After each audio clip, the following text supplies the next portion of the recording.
The sound of splintering wood and the furious shrieking of a woman echoing across the lake was not how I had planned to spend my Saturday morning, but that was exactly what greeted me when I stepped out onto my deck with a mug of coffee in hand and saw the HOA president, Karen, standing at the end of my pier waving a clipboard like it was a sword and declaring in front of a small audience of gawking neighbors that my pier was now officially seized as community property. She had dragged 2 of her board members with her, both of whom were sweating nervously as they tried to look official while wearing life vests 2 sizes too small, and she was demanding that I remove my boat immediately or she would have it towed, which was laughable since the nearest Marina tow service worked for me. My first reaction was to laugh so hard I almost spilled my coffee, and that laughter cut straight into her pride because she doubled down with a voice that cracked like thunder across the calm water, promising fines, lawsuits, and even police intervention if I didn't hand over my pier by sundown. That was the exact moment I knew I had to play along, let her believe she had the upper hand because the real punchline, the one she and her entire HOA would choke on, was that not only did I own the pier she wanted so badly, I owned the entire marina they had been using for years, and soon enough every single one of their precious boats was going to be evicted in front of the whole community. The morning had started like any other with the sun cutting a golden trail across the water, the hum of birds filling the trees, and the gentle rocking of my boat tied to the pier, but Karen had a way of turning peace into chaos faster than anyone I had ever met. She strutted down my pier like she owned it, clipboard tucked under one arm and oversized sunglasses balanced on her nose, as if she were walking a red carpet instead of creaky planks of wood she had no claim to. The board members behind her mumbled awkwardly, clearly dragged along against their will, but she was unfazed, her confidence swelling with every step. By the time she reached the edge of my boat, she was already shouting about violations and community ordinances, accusing me of building an unsanctioned extension to the pier, which was nonsense since I had the paperwork filed years ago. I let her talk, sipping my coffee and letting the theatrics unfold, because one thing I had learned about Karen was that the more rope you gave her, the harder she'd hang herself with it. Her obsession with control was legendary around the lake. She had ticketed kids for chalk drawings on sidewalks, fined retirees for hanging wind chimes, and even tried to ban backyard barbecues on account of the smell. My pier was just her latest crusade, though from the way she presented it, you'd think seizing it was some noble mission to protect the sanctity of the neighborhood. Her words tumbled over themselves as she announced to the handful of neighbors she'd dragged as witnesses that this pier belonged to the HOA, that it had been improperly acquired, and that she was now officially taking custody of it on behalf of the community. I asked her if she wanted the keys to my boat too while she was at it, and that sarcastic jab set off a round of laughter from one of her own board members, which only fueled her rage further. The thing about Karen was that she thrived on fear. Most people caved the moment she threatened them with HOA letters stamped in bold red ink or the promise of some trumped-up violation. She knew how to bluff, and most neighbors didn't have the energy or money to fight her, but I wasn't most neighbors. I had been patient with her antics for months, watching her push boundaries and inflate her own ego, waiting for the day she finally stepped on the wrong toe. That day had arrived, and she had chosen the worst possible battlefield. My pier wasn't just another chunk of wood sticking into the lake, it was my slice of peace, my sanctuary, and more importantly, the key to a much bigger secret about the marina that Karen didn't know yet. Every word she spoke, every threat she hurled, was digging her deeper into a hole she wouldn't crawl out of once I dropped the truth on her. The neighbors who had gathered looked torn between curiosity and discomfort. Some whispered among themselves, probably wondering if Karen had finally lost her grip, while others leaned in to watch the spectacle unfold. I could see in their faces that a few secretly hoped I'd finally be the one to shut her down for good. It wasn't just me who had grown tired of her reign of terror. She had alienated nearly everyone in the neighborhood with her relentless fines and endless lectures. One man with a fishing rod tucked under his arm even muttered loud enough for everyone to hear that he hoped I'd push her into the water, which earned a ripple of muffled laughter that made Karen's eyes blaze hotter than the sun. She shifted tactics, trying to mask her fury with a veneer of authority, flipping through her clipboard as if it contained some holy text that gave her divine rights over my property. She claimed there had been an amendment to the community rules years ago that granted the HOA oversight of all waterfront structures, but when I asked her to point out the specific section, she stumbled, muttering something about pending updates and new community guidelines. It was the kind of bluff that might have worked on someone less prepared, but I had the original deeds and permits tucked safely in my study, signed and notarized long before Karen ever moved into the neighborhood. Her bluffing was pathetic, and though I wanted to expose her lies right then and there, I knew the time wasn't right. The real spectacle had to come later, when the entire HOA gathered, when the humiliation would sting the deepest. For now, I decided to toy with her. I stepped closer, let the boards creak under my weight, and leaned down to her level with a smile that I knew would infuriate her. I asked if she'd like me to put a red carpet on the pier since she seemed to think it was hers. Her jaw tightened, and she snapped that my sarcasm would be noted in her report, as if writing me up for bad manners was some kind of penalty that could strip me of my rights. The board members behind her shifted uncomfortably, clearly realizing this was going nowhere, but Karen wasn't one to back down once she had worked herself up into a frenzy. She demanded again that I remove my boat by sundown or face immediate consequences, her voice shrill enough to startle a pair of ducks swimming nearby. As ridiculous as her demands were, I felt a spark of adrenaline. This was it. This was the moment the battle lines were drawn. She thought she was coming after my pier, but she had no idea she was stepping into a trap bigger than she could imagine. I had been holding a card so powerful it would flip the entire dynamic of this feud on its head. I didn't just own the pier. I owned the marina where her friends docked their boats, where the HOA hosted their smug little regattas, where half the community tied their floating toys like trophies of their success. And soon, when the timing was perfect, I was going to pull that card from my sleeve and watch the panic spread through their faces like wildfire. Karen stomped her foot and made one final declaration that she would have the sheriff out here by afternoon, that I was finished, that my so-called pier would soon belong to the HOA. I just sipped the last of my coffee, looked her dead in the eye, and told her she might want to check her own boat slip before making promises she couldn't keep. The confusion that flickered across her face was priceless, a tiny crack in her armor that told me she knew deep down something was off. She didn't know what yet, but she would, and when that truth landed, it was going to shake the entire neighborhood to its core. That was the beginning of the end for Karen and her crusade, and it all started with her trying to steal a pier she never had the right to took. Karen did not waste any time after her grand declaration on my pier, and by the very next morning I woke to the sound of an envelope being shoved under my door with all the ceremony of a royal decree. Inside was the first of many HOA violation letters she had drafted overnight, typed in bold fonts and brimming with language meant to intimidate, listing off infractions that were as imaginary as the authority she claimed to hold over me. According to her document, my pier was an unauthorized construction, my boat was improperly docked, and I was in violation of several community safety codes, including one that stated no individual owner could monopolize access to the lake. Reading it aloud over breakfast felt like flipping through a comedy script because the citations she included didn't even exist in the official bylaws. She had either invented them herself or twisted some vague clause to fit her latest obsession, and I could almost picture her sitting at her dining table late into the night with a pot of coffee and an inflated sense of power as she scribbled out these absurd accusations. Her campaign did not stop at paperwork, however.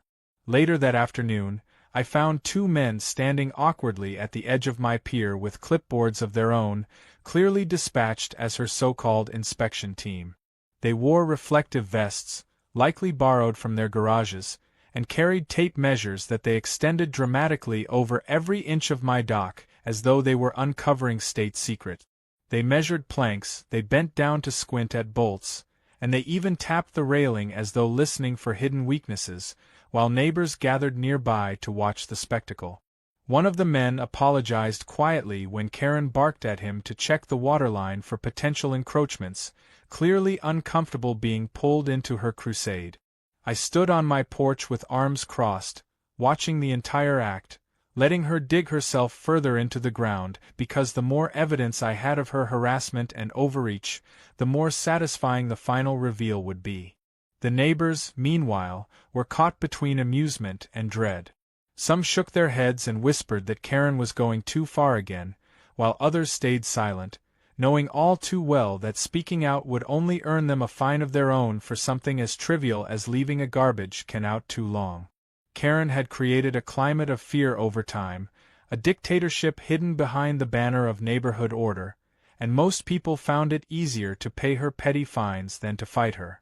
I had heard stories of her issuing violations for mailbox colors, for seasonal decorations that did not meet her standards, even for a neighbor's wind chimes that supposedly disrupted the peace. It was a reign of absurdity that had gone unchecked for far too long, and now she believed my pier would be the crown jewel of her power.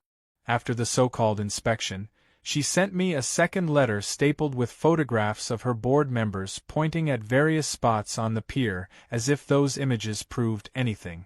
The letter threatened immediate legal action if I did not dismantle what she called an illegal structure, and she gave me a deadline of 5 days to comply before the HOA would take further steps. I laughed so hard when I read it that my dog tilted his head in confusion, because the irony of the entire situation was that the HOA had been using slips from my Marina for years without ever realizing who actually owned the property. They had organized summer festivals, rented out space to their friends, and stored their boats like they were entitled to free rein, all while assuming it was theirs by right of proximity. That illusion was about to collapse, but I knew timing was everything. I needed Karen to push harder, to expose just how reckless she was before I struck back. In the days that followed, Karen escalated her attacks in ways that veered from petty to outright comical.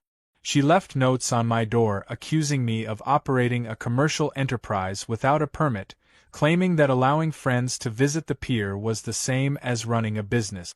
She sent out mass emails to the neighborhood with subject lines like "Urgent Community Safety Update," warning everyone about my supposed violations and urging them to file complaints. She even tried to corner me one evening at the general store, raising her voice so loudly that shoppers paused mid-aisle as she accused me of endangering children by allowing unauthorized structures near the water. Her voice echoed against the walls of the store, and though I simply smiled and walked past her, the whispers that followed showed just how much attention she was drawing to herself, attention that would soon backfire when the truth came out. The funniest moment came when she actually called the sheriff's department, demanding they send an officer to force me to vacate my pier. When the deputy arrived, he listened patiently as Karen ranted about ordinances and illegal property usage, but the moment he turned to me and I showed him my deed, his expression shifted from neutrality to suppressed amusement. He told Karen flatly that this was a civil matter, not a criminal one, and that if she had a dispute she could take it to court. She sputtered, insisting the sheriff had a duty to protect community assets, but the deputy simply tipped his hat, told me to have a good evening, and left her standing red-faced on the pier with her clipboard shaking in her hands. The gathered neighbors chuckled under their breath, and though Karen stormed off in a huff, the cracks in her authority were beginning to show. Still, she was not one to give up easily. She convened an emergency HOA meeting 2 days later in the clubhouse and spread word that it was mandatory attendance for all residents. I decided to show up, not because I cared for her grandstanding, but because I wanted to see her strategy unfold firsthand. The room was packed with tired faces, people who clearly would have rather been anywhere else, but Karen relished the spotlight. She stood at the front with a projector showing grainy photos of my pier as though she were unveiling evidence of a crime. She clicked through slides listing supposed dangers, from structural instability to risks of overcrowding, and she painted me as a selfish neighbor hoarding access to the lake. The performance was dramatic, and for a moment I could see a few heads nodding along, until one brave soul raised his hand and asked why the HOA cared so much about my pier when their own docks were falling apart. That question silenced the room, and Karen's forced smile faltered. Rather than answer, she deflected with promises of legal action, boasting that she had already contacted an attorney who assured her the HOA had jurisdiction. The murmurs that followed were uneasy, and I decided to plant my own seed of doubt by standing up and calmly stating that I welcomed any legal challenge, because ownership rights were clear and documented. I didn't elaborate, I didn't reveal the bigger secret of the Marina just yet, but I let my confidence hang in the air, and that alone was enough to make Karen twitch. She snapped at me to sit down, her voice trembling slightly, and though the meeting continued, the energy in the room had shifted. People were beginning to question her motives, and nothing weakened a tyrant faster than doubt from their own followers. After the meeting, I overheard conversations in the parking lot. Some residents were tired of paying fines, others wondered if Karen was simply picking fights to justify her position as president, and a few whispered that maybe I had something on her, given how unbothered I seemed. That was exactly what I wanted. Karen was fanning the flames of her own downfall, and the more she ranted, the more the neighborhood began to see her not as a protector but as a nuisance. I walked home under the glow of the street lamps, my mind already racing with how to prepare for the final blow. The pier was just bait. The Marina was the real stage, and soon I would open the curtains and watch her entire empire crumble in front of everyone she had tried to control. By the end of that week, the HOA's letters had piled into a stack so thick I could have used them as kindling for a bonfire.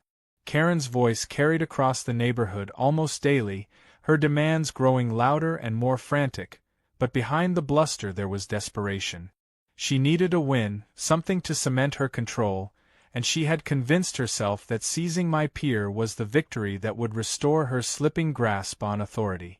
What she didn't realize was that the harder she fought, the more spectacular her defeat would be.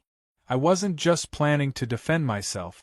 I was planning to flip the script entirely, to turn her aggression into the very weapon that would bring her down, and as I looked out over the lake that night with the moon reflecting across the water, I could already imagine the chaos that would erupt when the truth finally came crashing down on her head. Karen's harassment had reached a fever pitch by the time the third week rolled around, and while her endless letters and dramatic outbursts amused me, I knew I couldn't sit back forever without showing her that I wasn't just some passive neighbor willing to be steamrolled by her self-appointed authority. The moment came when one of her board members, a timid man named Glenn who looked like he'd been bullied into service, slipped an anonymous note into my mailbox apologizing for everything that was happening. The note was scrawled in shaky handwriting, admitting that most of the board didn't agree with Karen's crusade against me but felt powerless to stop her, and that she was planning to file a lawsuit at the county courthouse by the end of the month. That revelation was the spark I needed to finally set my plan in motion, and the first step was to make sure my own legal foundation was stronger than anything she could throw at me. I called my lawyer, a sharp-witted woman named Julia who had handled property disputes for decades, and when I explained the situation to her over the phone she laughed so hard I had to hold the receiver away from my ear. She told me to bring every deed and permit I had, and that if Karen wanted to tango in court, she'd be walking straight into a buzzsaw. I spent the next day digging through my files, pulling out the thick folder of documents that tied directly to the pier and, more importantly, to the Marina.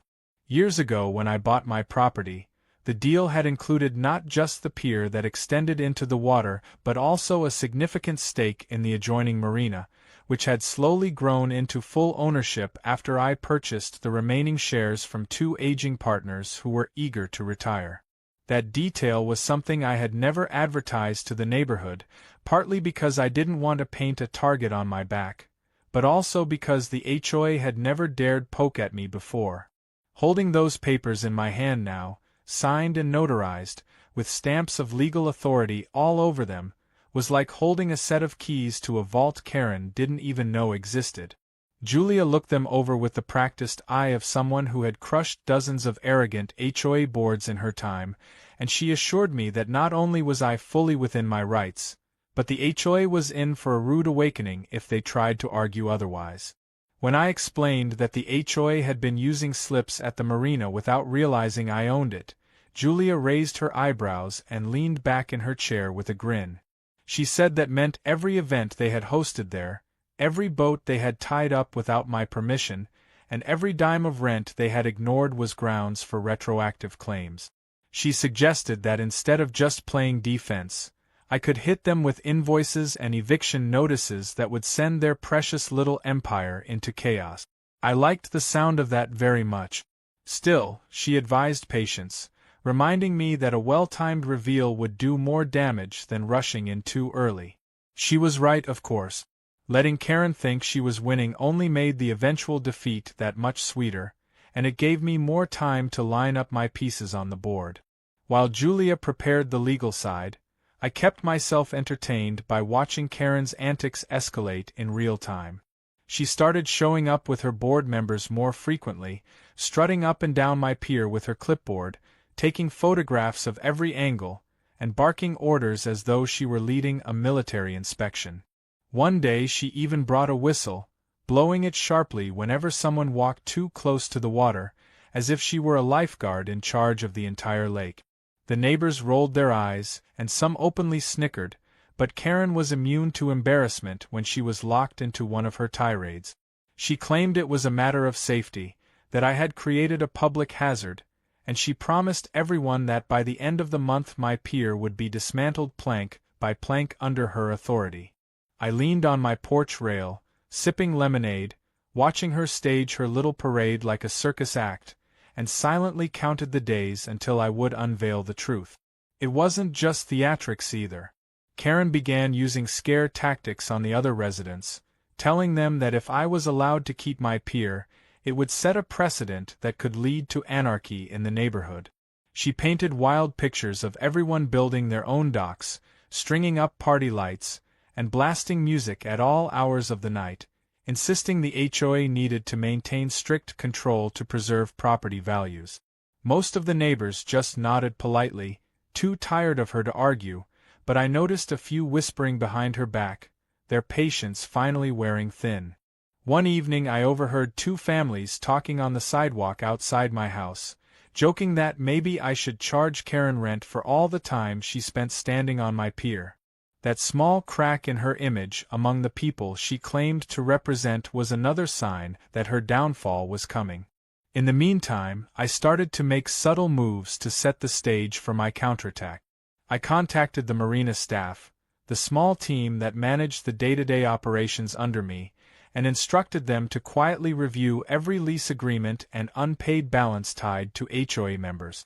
It didn't take long before a thick stack of unpaid fees and expired agreements surfaced, all neatly compiled into a folder. For years, the HOA had assumed they had a blanket agreement allowing them free access, but the truth was their paperwork had lapsed long ago, and no one had bothered to renew it because they never suspected the ownership had changed hands. That oversight was about to cost them dearly. Julia drafted up formal notices of default, carefully worded to make it clear that the HOA was trespassing every time they set foot in the Marina. She suggested we hold off serving them until Karen made her next big move, just to maximize the impact. The funny thing about this entire saga was how oblivious Karen remained. She was so consumed with the idea of taking my pier that she never stopped to ask herself why I seemed so unbothered, why I smiled through every letter, every so-called inspection, every heated confrontation. Her tunnel vision was her greatest weakness, and I was content to let her dig deeper into her delusion. At one point she even went door to door, collecting signatures on a petition demanding that I surrender my pier to the HOA. A few intimidated residents signed out of fear of her retaliation, but many refused, and some even told her outright that they were sick of her obsession. That rejection only made her more desperate, and desperation led to mistakes that Julia and I could exploit once the curtain finally lifted. One afternoon, as I sat by the lake polishing the hull of my boat, Karen stormed down the path with 2 board members trailing behind her. She accused me loudly of harboring dangerous equipment, pointing at my toolbox as if it were a stash of illegal weapons. I raised an eyebrow and asked if she wanted me to declare my hammer and screwdriver to the authorities, which drew chuckles from a couple of neighbors sitting on their porches. Karen's face turned beet red, and she shrieked that I was mocking the community's safety. That tantrum was the last straw for one elderly gentleman nearby who had been silent through most of this ordeal. He stood up and shouted that Karen should mind her own business and stop harassing people over nonsense. The small crowd clapped, and Karen, realizing she was losing control of her audience, stormed off muttering threats about calling an emergency meeting. I smiled to myself, knowing the tide was finally turning. That evening, Julia called me with an update. She had drafted an airtight legal strategy that not only shielded me from the HOA's baseless claims, but also gave me leverage to file a countersuit if they pushed too far. She explained how the combination of lapsed agreements, unpaid balances, and clear property deeds would make it nearly impossible for Karen to win anything in court. She told me to be patient a little longer, to let Karen hang herself with her own rope, and when the moment came, we would strike so decisively that the HOA wouldn't recover for years. I agreed, and as I looked out over the still waters of the lake, I felt the weight of inevitability settling in. Karen thought she was circling her prey, but in truth, she was the one being stalked, and soon enough the hunter would reveal himself. The following days passed with a strange mixture of tension and humor. Karen grew louder, her letters more frantic, her accusations wilder. She accused me of polluting the lake by cleaning my boat, of creating a noise disturbance by hammering nails, even of attracting vermin because I kept fishing gear on the deck. Each claim was more ridiculous than the last, and each one only served to expose her desperation. Meanwhile, the neighbors began drifting closer to me, quietly offering their support, sharing their own horror stories of Karen's tyranny, and whispering that they couldn't wait for someone to finally put her in her place. I reassured them that the time was coming, and though I didn't share the details yet, the glint in my eye was enough to convince them that something big was on the horizon. By the end of that week, the stage was set. The documents were ready, the staff was prepared, and Julia had rehearsed every angle of the case. All that remained was for Karen to take one final reckless step, and when she did, I would unleash everything.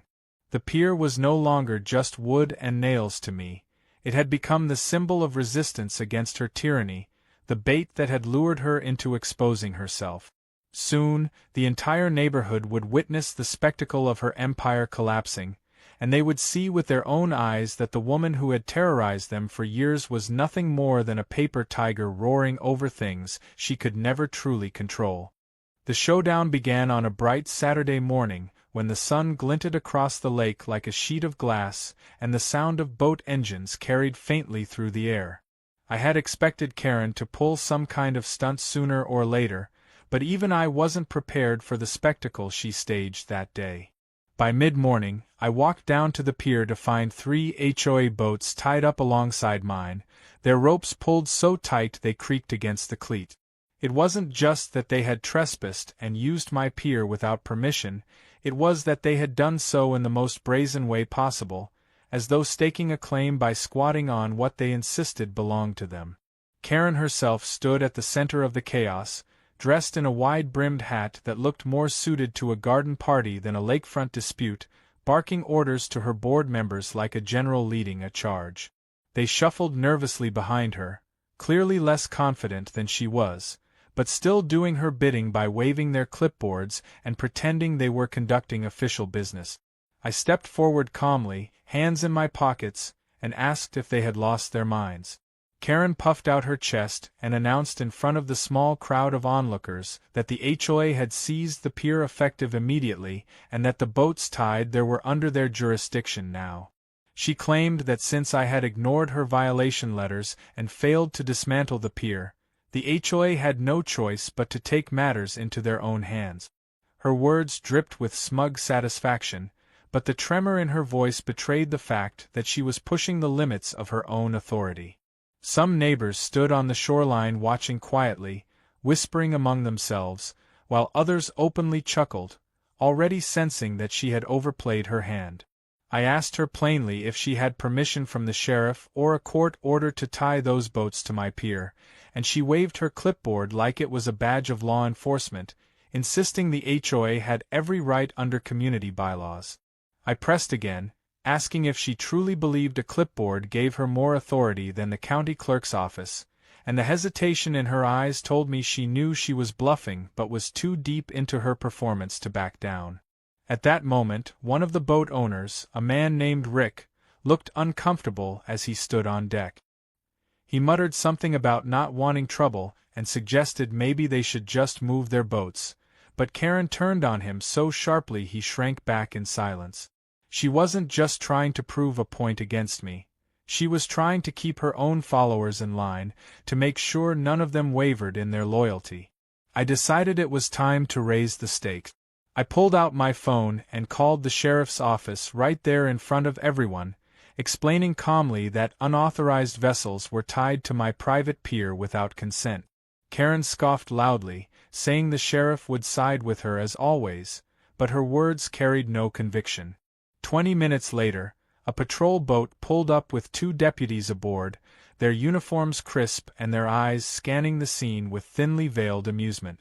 They asked me to explain what was going on, and I laid out the facts simply. My pier, my property, trespassers tying boats without consent. Karen jumped in immediately, waving her clipboard and ranting about bylaws and safety hazards, her voice rising in pitch until the deputies raised their hands to silence her. One of them asked her directly if she had any legal documentation proving HOA ownership of the pier, and when she stuttered and tried to deflect, the deputy gave me a nod that spoke volumes. The deputies told her flatly that this was a civil matter and that without a court order, she had no authority to commandeer private property. Karen's face twisted into fury, but before she could lash out, I handed one of the deputies a copy of my deed, already laminated for safekeeping. He looked it over, nodded again, and turned to Karen to inform her that the pier was indeed privately owned and that the HOA had no jurisdiction here. The silence that fell across the gathered crowd was delicious. Neighbors leaned closer, eyes wide, as Karen sputtered with excuses about pending amendments and community oversight. The deputies shut her down, warning her that if she continued to trespass, she and anyone tying boats here without permission could be subject to legal consequences. With that, they tipped their hats, untied the patrol boat, and cruised away, leaving Karen standing humiliated in front of everyone. But Karen was never one to retreat quietly. As soon as the deputies left, she spun on her followers and declared that the sheriff was corrupt and clearly in my pocket, that this was all part of some conspiracy to undermine the HOA's authority. Her words sounded desperate, her mask of control slipping as murmurs of doubt rippled through the onlookers. I could see cracks forming in her support, people who had once feared her now realizing she was just another loud voice with no real power behind it. One man even laughed openly, saying if she wanted the pier so badly maybe she should pay me rent, which drew a round of chuckles that made Karen's eyes blaze like fire. She stormed down the pier toward me, her finger jabbing in my face as she promised this wasn't over, that she would take me to court and bleed me dry with legal fees until I surrendered. I leaned in close so only she could hear me and told her calmly that I was looking forward to court because then the entire neighborhood would finally learn the truth about who owned not just the pier but the entire marina. Her eyes widened for just a second before she masked it with another sneer, but I knew I had planted the seed of fear in her mind. She had no idea what storm was about to hit her, but that brief flicker of doubt betrayed the first crack in her confidence. She tried to bluster her way back to control, announcing to the neighbors that I was making baseless threats, but the unease in her tone gave her away. People were starting to wonder what I meant, what secret I was holding back, and curiosity was the one thing Karen couldn't control. By the afternoon, word had spread around the community like wildfire. Everywhere I went, Neighbors approached me with cautious curiosity, asking what I meant about the Marina, asking if it was true that I had more authority than the HOA let on. I gave them vague answers, just enough to fan the flames without revealing the full picture yet, because the timing had to be perfect. Meanwhile, Karen scrambled to regain control, sending out frantic emails about emergency meetings, warning residents not to believe rumors, and insisting that the HOA would prevail in the end. Her desperation was as clear as the sunlight on the water, and the more she tried to hold on, the faster it all slipped through her fingers. The final straw of the day came when I found yet another violation notice taped to my front door, this one demanding that I pay a fine of $10,000 for what she called illegal mooring. The absurdity of it made me laugh out loud, and when I showed the letter to Julia later that evening, she nearly choked on her coffee. She told me this was exactly the kind of reckless move that would backfire in court, that Karen had essentially provided us with written evidence of harassment and extortion.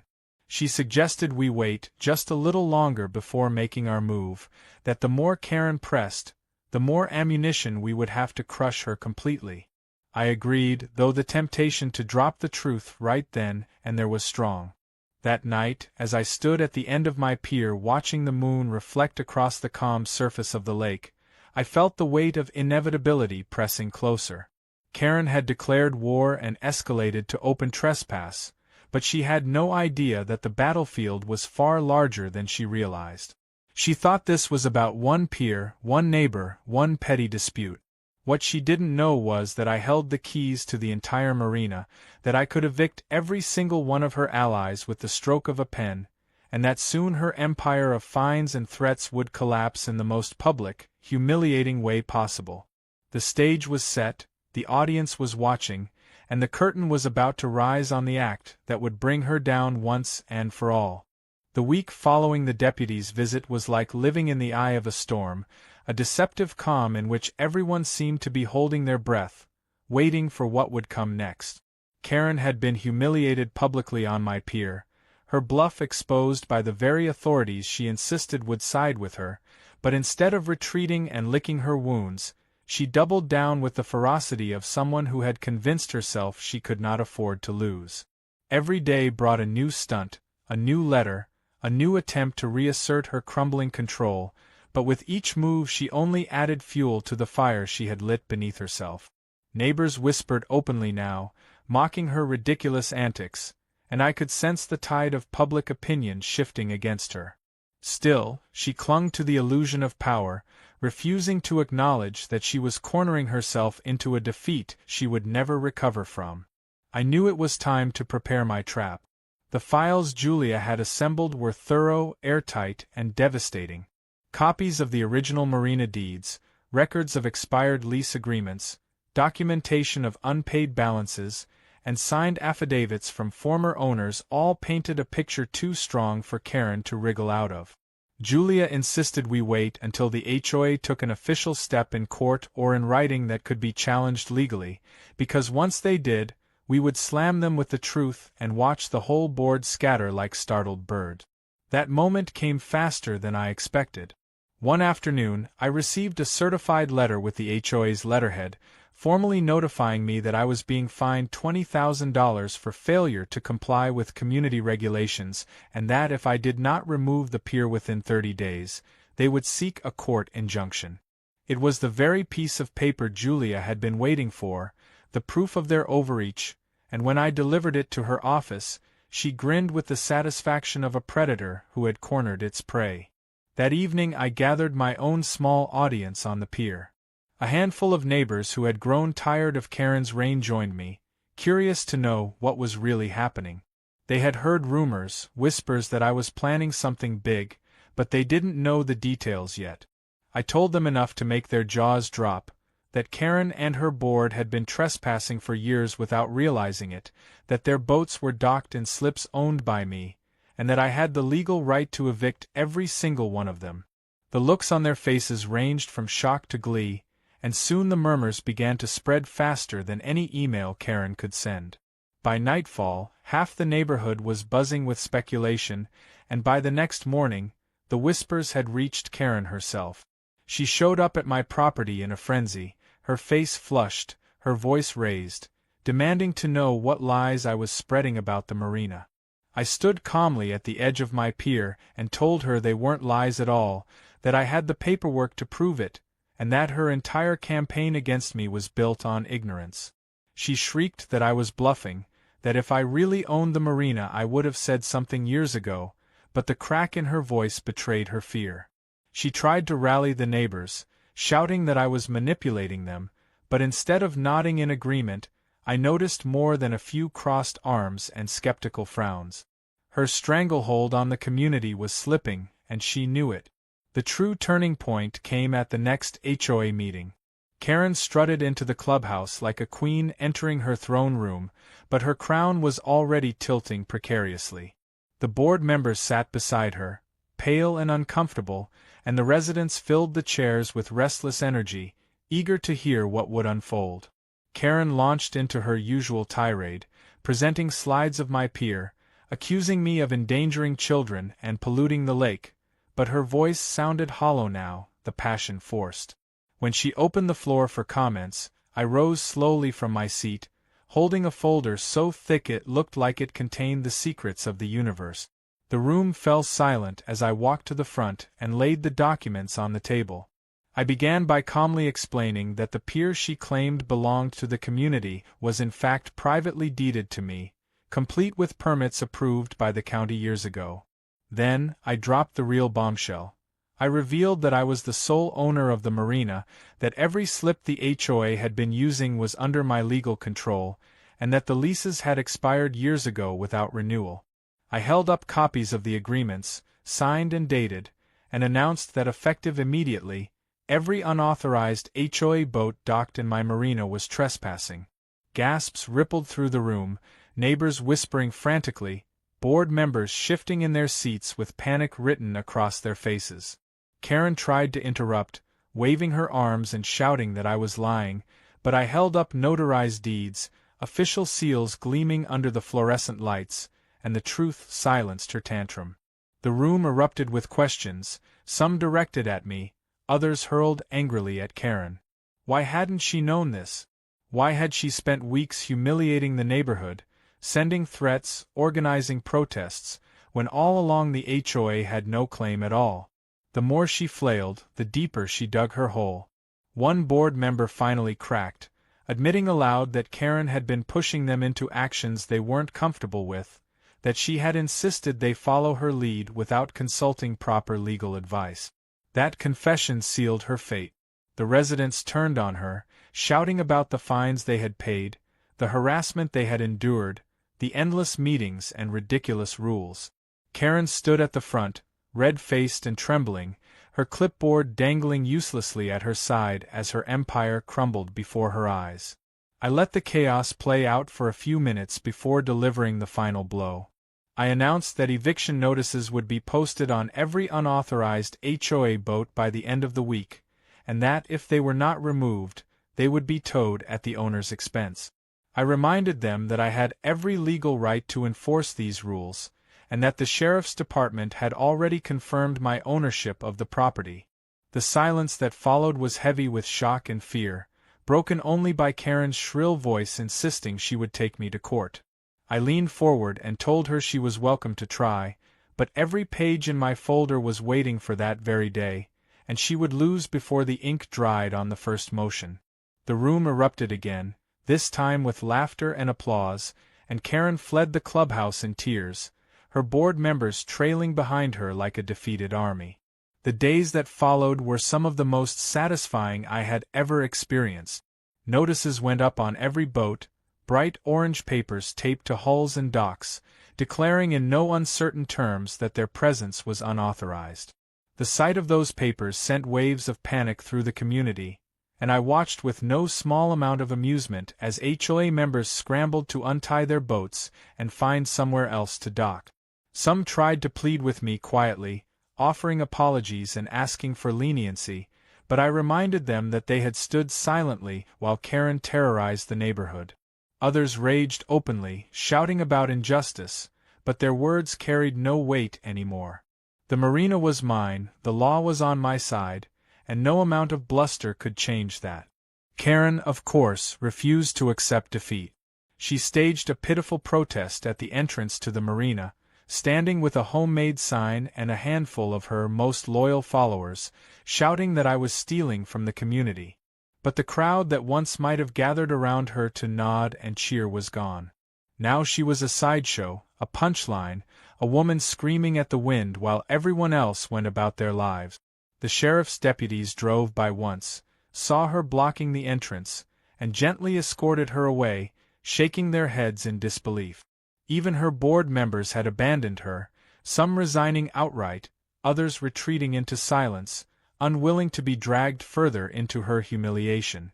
Through it all, I remained calm, steady, almost surgical in my approach. Each move had been planned, each document prepared, each reveal timed to maximize the impact. And as I stood on my pier watching the last of the HOA boats slink away under cover of dusk, I felt the satisfaction of victory settle deep into my bones.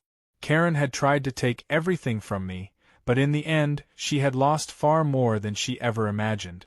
She had lost her authority, her credibility, and the fear that once gave her power. What remained was only bitterness, a hollow echo of the control she once believed she had. Yet I knew the battle wasn't over. People like Karen didn't vanish quietly. She would try again, in some new form, with some new tactic, because surrender was not in her vocabulary. But the difference now was that I had exposed her weakness to everyone, and she would never wield the same unchecked power again. The neighborhood had seen her for what she was, and they had seen me stand against her, not with bluster but with patience, preparation, and truth. The war for my pier had become something far bigger, a reckoning for the entire community, and though Karen might still thrash against the tide, I had no doubt the current had turned permanently against her. As the last ripples faded across the lake and the marina fell quiet again, I allowed myself a long, deep breath, knowing the best was still yet to come. The eviction notices had barely been taped to the last of the boats before the neighborhood descended into chaos unlike anything it had ever seen. Word spread like wildfire across the lake, carried from porch to porch and dock to dock, that the HOA was no longer welcome at the marina and that their boats were living on borrowed time. The bright orange papers flapping in the wind were impossible to ignore, harsh warnings printed in sharp black ink that told everyone the era of unchecked entitlement had come to a screeching halt. Some homeowners rushed to the marina in a panic, yanking ropes from cleats and scrambling to haul their boats to trailers, their voices rising with frantic questions about where they would go now. Others stood frozen, staring at the notices with disbelief, muttering that this had to be some kind of mistake or an elaborate bluff. But the ones who knew me, who had seen me stand calmly through Karen's storms without flinching, understood that this was no bluff at all. This was the reckoning I had promised, and it was here. By noon that first day, the marina looked like a circus. Trucks lined the gravel road, boat trailers squealing as their owners tried desperately to load their vessels before the deadline. Arguments broke out in the parking lot as families shouted at each other, blaming Karen for dragging them into this mess, while others cursed my name in frustration, though their voices carried the hollow anger of people who knew deep down they had no ground to stand on. Karen, of course, was at the center of it all, storming up and down the docks with a megaphone in one hand and a crumpled HOA binder in the other, shouting proclamations that the eviction notices were invalid, that the HOA still had jurisdiction, that no one should move their boats under any circumstances. Her voice cracked from the strain, but her die-hard followers clung to her words, some defiantly crossing their arms and refusing to budge as though sheer stubbornness could erase legal ownership. I stood at the far end of the pier, watching the chaos unfold with a detached calm, sipping from a cold bottle of water as though I were a spectator at a sporting event rather than the orchestrator of the entire scene. Julia had advised me not to engage directly unless necessary, and she was right. The eviction notices spoke louder than I ever could. Still, I couldn't help but smile at the sight of Karen's carefully built house of cards collapsing in real time. The neighbors who had once cowered under her threats now openly cursed her name, pointing fingers, demanding refunds for fines they had paid, mocking the shrill tone of her voice as she screamed into the megaphone. Her attempts to rally them sounded pathetic now, desperate calls from a queen without a crown. The real turning point of that day came when the towing company I had hired arrived with 2 massive trucks fitted with cranes and straps designed to lift boats straight out of the water. Their engines rumbled like thunder as they pulled up, and the crowd collectively sucked in a breath, realizing this was not theater anymore. This was enforcement. The crew stepped out in bright uniforms, clipboards in hand, and began reading off the list of boats slated for removal. Karen rushed forward, shrieking that they had no right, shoving her binder into the foreman's face, but he brushed her off with professional indifference and reminded her that trespassing vessels were subject to removal at the owner's expense. The first boat was lifted minutes later, its hull dripping as it rose into the air, the groan of chains and the whine of hydraulics echoing across the water. A woman screamed in protest, clutching her husband's arm as if watching a loved one being carried away, but the truck pulled forward steadily, lowering the boat onto a trailer and securing it with heavy straps.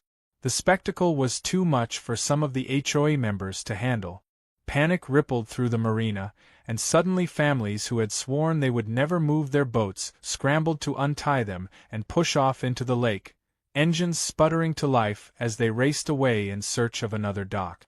It was chaos on the water, wakes crashing against pilings as boats sped away, children crying, parents shouting, and all the while Karen screamed into her megaphone that this was illegal, that no one should listen, that I would pay dearly for this. But the more she ranted, the smaller her army became, until only a handful of her most stubborn loyalists remained, clinging to their slips like squatters who refused to acknowledge the eviction notices taped inches from their faces.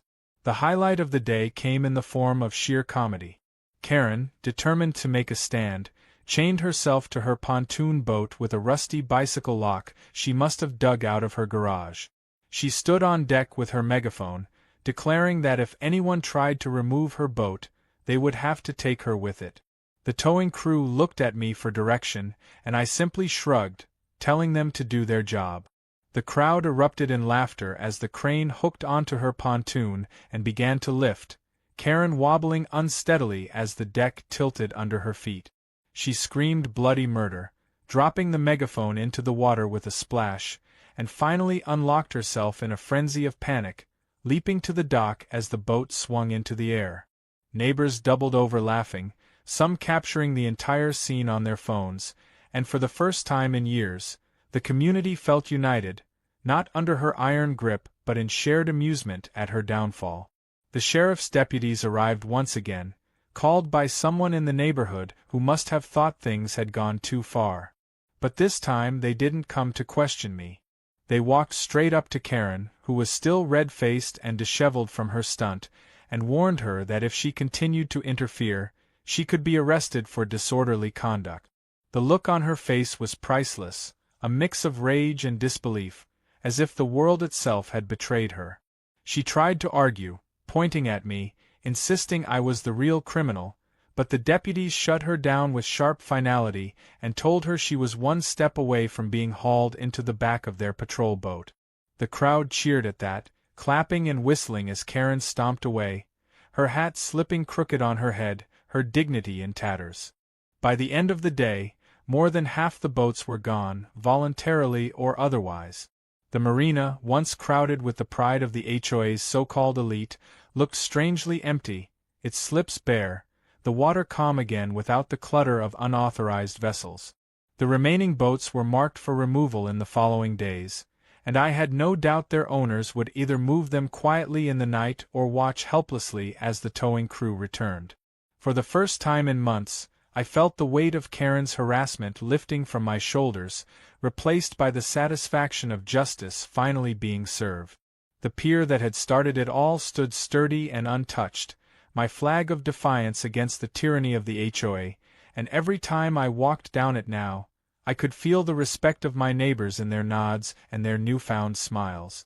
But beneath the humor and the triumph, there was also an unmistakable gravity to what had happened.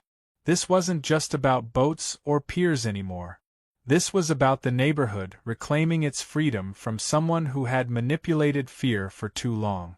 Families who once whispered quietly about Karen's bullying now spoke openly, laughing about her downfall, sharing stories of the ridiculous fines and threats they had endured.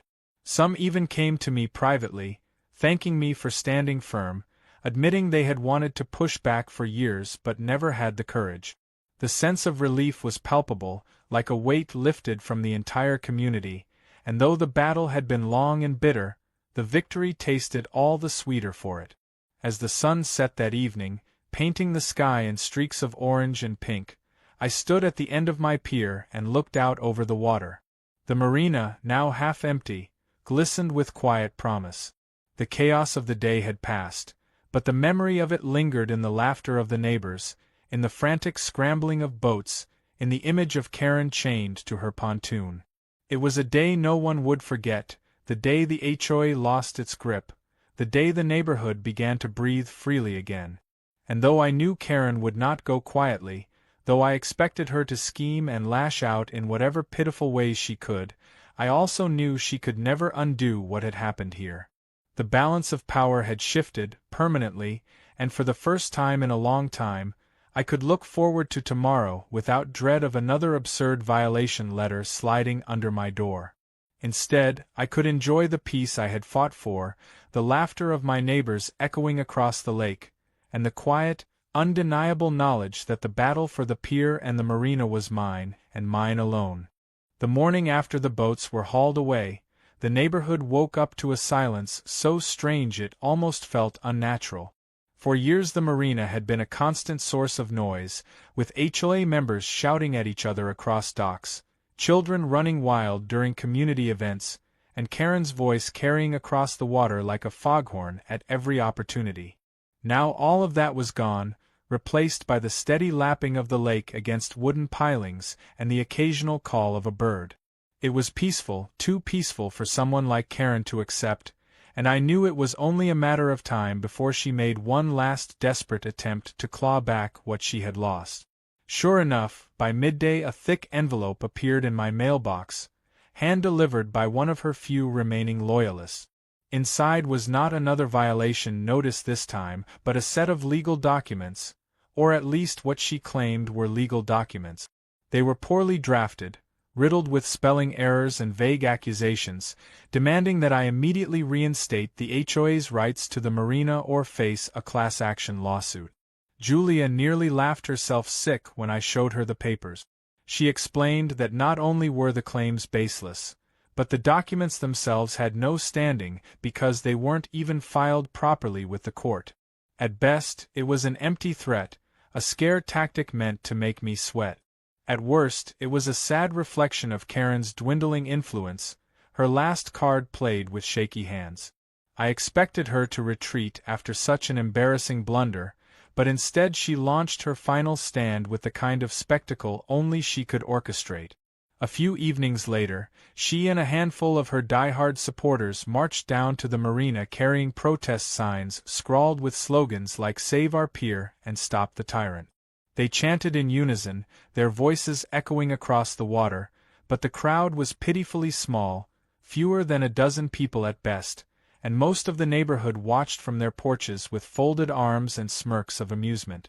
Some even filmed the display, shaking their heads at how far Karen had fallen.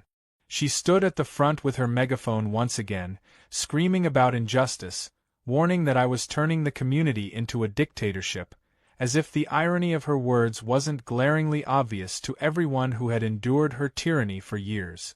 I stepped out onto my pier with a cup of coffee in hand, waved at the protesters as though greeting trick-or-treaters, and then sat back in my chair while the spectacle fizzled. Without the power to fine or intimidate, without the threat of enforcement, Karen's words were nothing more than noise carried away by the wind. Her desperation grew more apparent in the days that followed. She flooded the community email list with frantic messages, each one longer and more incoherent than the last, filled with capital letters and exclamation points, warning of lawsuits, bankruptcies, and moral decay. The residents had stopped listening, though.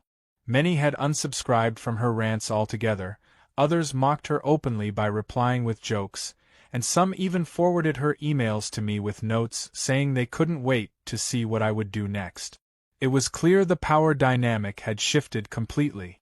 Where once neighbors had lived in fear of her wrath, now they treated her as the neighborhood clown, a loud distraction with no real bite left. It was the exact reversal she had feared most, and watching it play out was more satisfying than any courtroom victory could have been. But Karen was not content to fade quietly into irrelevance. In one final act of lunacy, she attempted sabotage. Late one night, as the moon cast silver light across the water, I heard a faint clatter near the pier. Grabbing a flashlight, I walked down to find Karen crouched by the dock with a crowbar in her hands, her loyalist Glenn standing nervously beside her. She had been prying at the boards, muttering under her breath about reclaiming what belonged to the HOA, when the beam of my light froze her in place. The look on her face was a mixture of shock and fury, her eyes wide and wild as though she had finally tipped over the edge of reason. I asked her calmly if she really wanted to add breaking and entering to the list of her mistakes, and before she could answer, my dog bounded forward barking furiously, sending Glenn stumbling backward into the water with a splash that echoed across the lake. Karen shrieked, dropping the crowbar as Glenn flailed in the shallows, sputtering and cursing. I helped him out with a smirk, handed him back to his furious leader, and told them both that the next time I caught them on my property at night, I would not hesitate to call the sheriff. Karen hissed like a cornered cat, but she dragged Glenn away, both of them dripping with failure. The sheriff's deputies paid her a visit the next morning, having been alerted by several neighbors who had witnessed the commotion. They warned her in no uncertain terms that if she trespassed again, she would face actual criminal charges, and for the first time in months I saw fear flicker across her expression in public. She muttered excuses about checking for safety hazards, but no one believed her anymore. The crowd that had once nodded obediently at her explanations now rolled their eyes and whispered about how pathetic she had become. Even her closest allies began to distance themselves, embarrassed by her increasingly erratic behavior. She was alone, stripped of authority, stripped of allies, stripped of the fear that had once given her so much power. Meanwhile, life in the neighborhood began to shift in ways I hadn't expected. Without Karen's constant interference, people began to relax. Families hung wind chimes again, children decorated sidewalks with chalk drawings, neighbors grilled on their patios without worrying about fines for the smell of barbecue. The air itself felt lighter, freer, as though the entire community had been holding its breath for years and could finally exhale. Some residents even approached me about organizing events at the Marina, not as HOA functions but as gatherings of neighbors who actually wanted to enjoy each other's company. I agreed, with the stipulation that no one would ever again try to claim authority over the pier or the slips without my say. They laughed and nodded, grateful for the chance to enjoy the lake without fear of a clipboard hovering over their shoulders. Karen's downfall reached its final act when the HOA board, desperate to salvage what little credibility remained, called an emergency vote. The residents packed the clubhouse, and in less than 15 minutes, the board voted unanimously to remove Karen as president. The announcement was met with cheers and applause, the sound of liberation ringing out louder than her megaphone ever had. Karen tried to protest, screaming that the vote was invalid, but the board had prepared well this time, presenting signed petitions and following the bylaws to the letter. For the first time, Karen had been outmaneuvered not just by me but by the very people she once ruled over. She stormed out of the building with her head low, her once commanding stride reduced to a stomp of defeat. After that, she vanished from sight. Her emails stopped, her protests ended, and her presence around the lake dwindled to nothing more than rumors. Some said she had put her house up for sale, unable to endure the humiliation of living in the community she once dominated. Others claimed she had retreated inside, curtains drawn, her world shrinking to the size of her own living room. Whatever the truth, it didn't matter anymore. Her reign was over, and the neighborhood would never again bow to her demands. As for me, I enjoyed the quiet victory in my own way. I spent my evenings on the pier, the same pier she had tried to steal, watching the sun dip behind the treeline and the water shimmer in the fading light. Sometimes neighbors joined me, bringing drinks and laughter, grateful for the peace that had finally returned. Other times I sat alone, reflecting on how a simple pier had ignited a battle that reshaped the entire community. What Karen had intended as her ultimate conquest had become the very weapon of her destruction, and in the end, the pier stood as a symbol of resistance, of patience, and of truth. The marina thrived under new management, my management, as I set fair rules and clear expectations, nothing like the arbitrary fines and threats that had defined Karen's era. People treated the space with respect, knowing it was a privilege rather than an entitlement, and for the first time in years the lakefront felt like a place of harmony rather than conflict. The laughter of children, the hum of motors, and the clink of glasses during evening gatherings replaced the shrill whistle of HOA demands. And while I knew Karen might linger somewhere in the shadows, nursing her grudges and plotting imaginary comebacks, the truth was she no longer mattered. She had been stripped of everything that gave her power, and all that remained was a legacy of embarrassment that would haunt her long after the rest of us had moved on. In the end, I realized that the battle had never really been about a pier. It had been about control, about who held the power to dictate how others lived. Karen believed that power came from fear, from fines and threats and intimidation, but I proved it came from truth, patience, and the willingness to stand your ground. The pier had not only survived her assault but had become stronger for it, a beacon of defiance in the face of tyranny. As I leaned back in my chair one evening, watching the stars shimmer on the surface of the lake, I smiled to myself, knowing that no matter what storms might come, I had already weathered the worst. The lake was mine, the marina was mine, and peace was mine too, finally and fully, with no HOA clipboard in sight.